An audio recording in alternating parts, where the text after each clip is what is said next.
From the famine ship to the White House, Joe Biden's Irish ancestry. The story begins in 1848, when Biden's great-great-grandfather Patrick Blewett crossed the Atlantic as a 20-year-old cabin boy.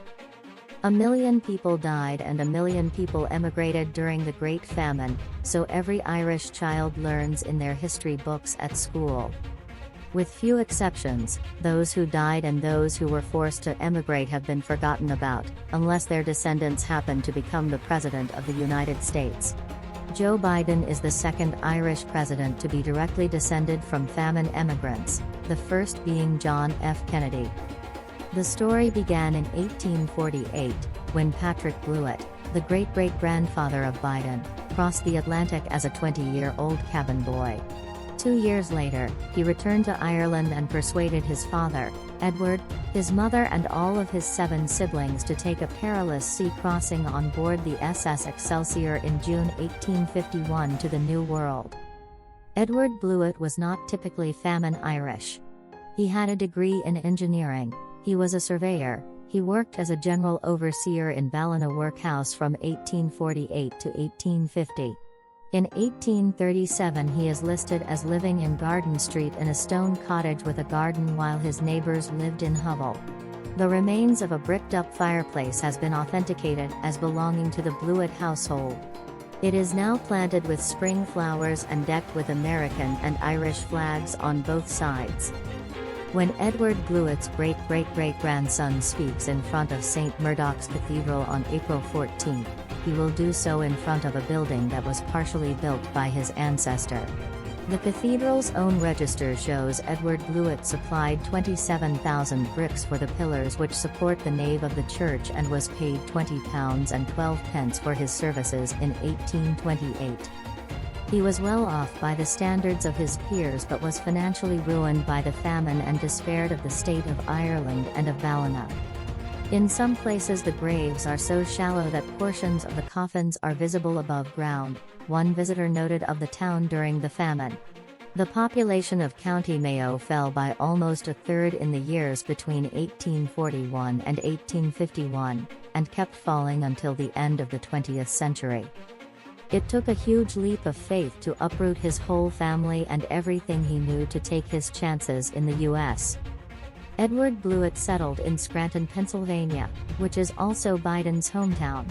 On the outskirts of Ballina is a sign that was erected in 1990 to mark the twinning of Ballina and Scranton. The twinning long predates Biden's rise to prominence as a national politician in the U.S. 80% of Irish emigrants to Scranton are from County Mayo and they worked in the coal mines and on the railways, said the Cathawalich of Ballina Municipal District, Councillor Mark Duffy. The town was in its infancy when Edward Blewett arrived and he helped lay out its streets. Even now Scranton remains one of the most Irish American cities in the U.S. A quarter of the population claim Irish ancestry and much of their heritage is rooted in County Mayo.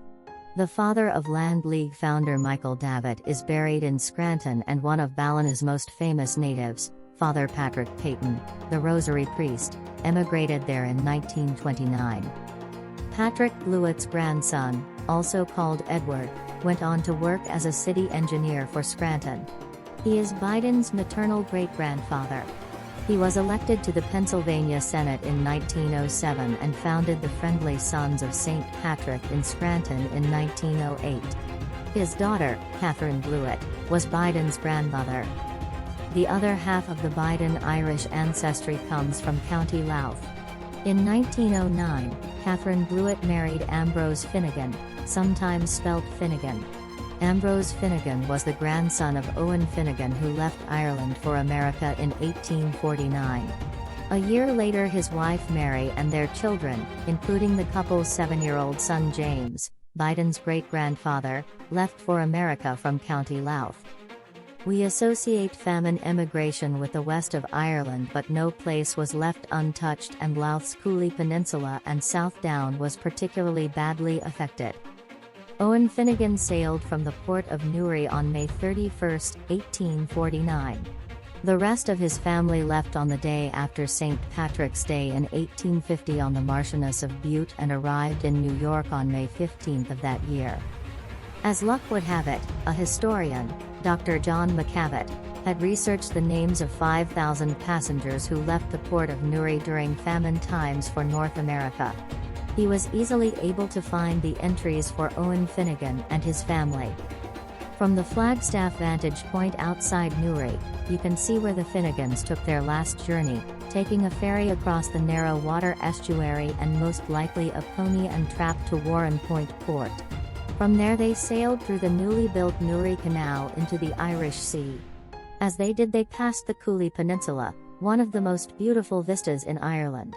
The Finnegans found, as did so many Irish families during the famine, that you cannot eat scenery. Many people regard it as one of the most beautiful places in the world, said Dr. McCavitt, speaking in Kilwira Cemetery where Biden's Irish relatives are buried. It is a stunning place, an old graveyard with a ruined stone church in the center and with the Cooley Mountains in the distance. President Biden was here in 2016, as vice president, and cottoned on straight away. He called it heaven. I just met a Ukrainian girl there and she said, "This is paradise." The engraving on the Finnegan headstone that then Vice President Biden visited in 2016 is barely visible now, but one name stands out: Catherine Finnegan, sick. Catherine Finnegan is also the name of Joe Biden's mother. That's today's latest news. Don't forget to subscribe, like, and comment so that this channel can continue to exist. Thank you for listening to the end and I hope it's useful.